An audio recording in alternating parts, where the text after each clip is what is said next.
Hello techies. Alright, today we have a scenario here. Let's see what the scenario is. You are the IT administrator for a small corporate network. One of the executives is preparing to give a presentation. She expects the machine to be plugged in during the presentation. However, while she prepares the presentation, she will likely run on battery power.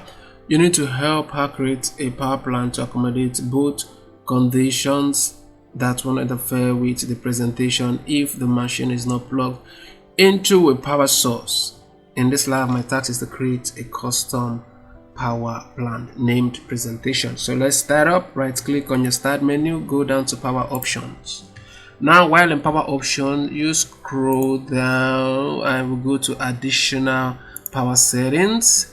Now we are now in additional power settings. We go to create power plan, and this is going to be balanced, and the name of this is going to be presentation, named presentation. So let's just copy.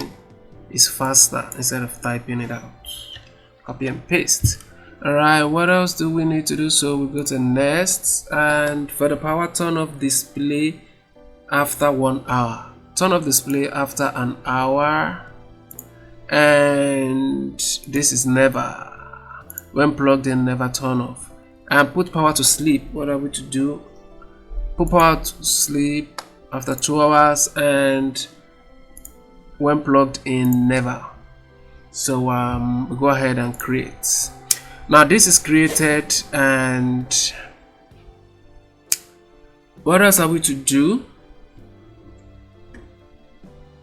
So we go to presentation. We are still working with presentation, so we change power settings on presentation. We go to change advanced power settings, so that will give us option to carry out the rest. Turn off the hard disks after. Okay, so let's just go to hard disks. This is hard disks here.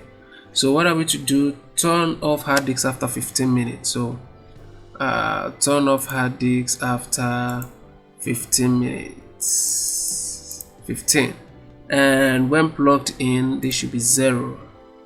Let's just type in 0 here. I have to wait. Alright, what else are we working with? Let's close this. What else? Battery action. So let's scroll down to battery. Here's battery here. What are we to do? Low battery action. We have to hibernate when there's low battery. So this is low battery action. And what are we to do? We have to hibernate on battery, and when it's plugged in, we have to do nothing. Okay, so we won't touch this. And is there any other thing we need to do? I guess that is all. So we apply, click OK. This changes is saved already, so just close this and close this. Let's check our answers. Everything seems correct here. If this video was helpful, don't forget to share so that others can benefit also. Remember to like and subscribe. Thank you for watching. I'll see you in the next one.